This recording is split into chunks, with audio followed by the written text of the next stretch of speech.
Vamos a analizar ahora la clasificación de los contratos que la doctrina ha realizado y empezamos con los contratos nominados o típicos e innominados o atípicos.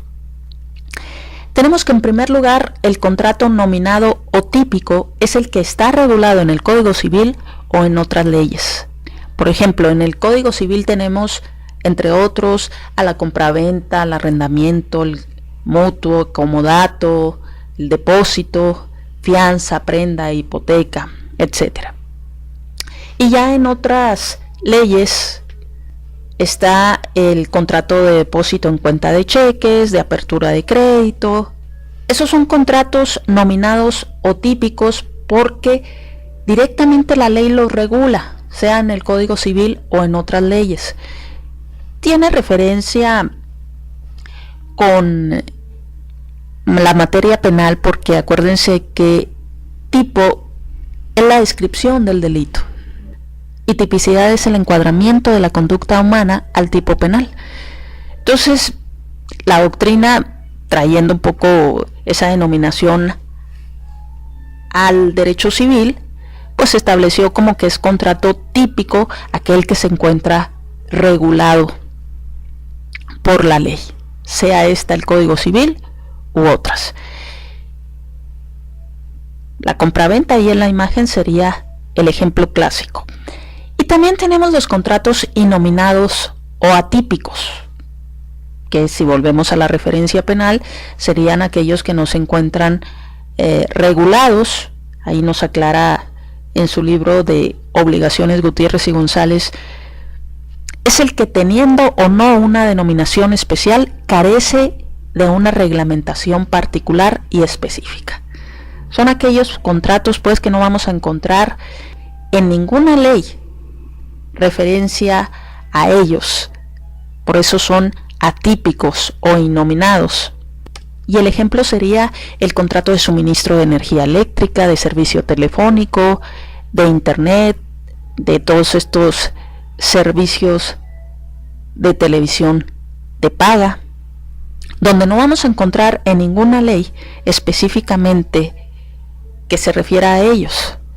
Pero entonces nos vamos al Código Civil, a las reglas generales de los contratos, y hay un artículo que nos establece que cuando no haya un contrato específicamente regulado por alguna ley, entonces se les va a aplicar las reglas generales de los contratos establecidas en el Código Civil y aparte las reglas especiales de aquel contrato con el que tengan mayor analogía, es decir, mayor parecido, y se les aplicará esas reglas.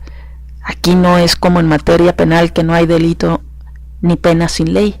No, aquí si no hay un contrato que esté regulado por la ley, bueno, pues nos vamos al Código Civil, aplicamos las reglas generales y aparte aplicamos las reglas especiales de aquel contrato que se le parezca más. Siguiente clasificación: los contratos unilaterales y bilaterales. A lo mejor las palabras ya les está dando cierta idea, pero vamos a ver si esa idea que ustedes tienen es correcta. Si recuerdan, el concepto de contrato es el acuerdo de dos o más voluntades para crear o transferir derechos y obligaciones. Entonces, la reflexión que algunos de ustedes pudieran haber hecho respecto del contrato unilateral no puede ser, porque forzosamente todo contrato requiere por lo menos de dos voluntades. Entonces, ¿cuáles serán los contratos unilaterales?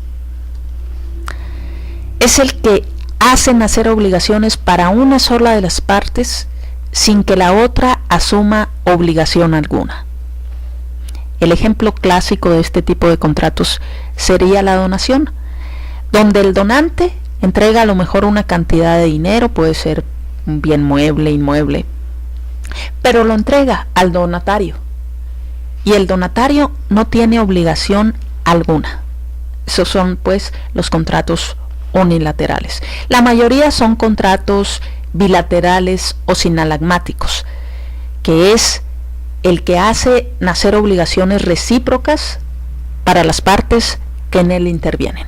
Por ejemplo, la compraventa, el arrendamiento, todos esos, la mayoría son contratos bilaterales, en el que surgen derechos y obligaciones para ambas partes.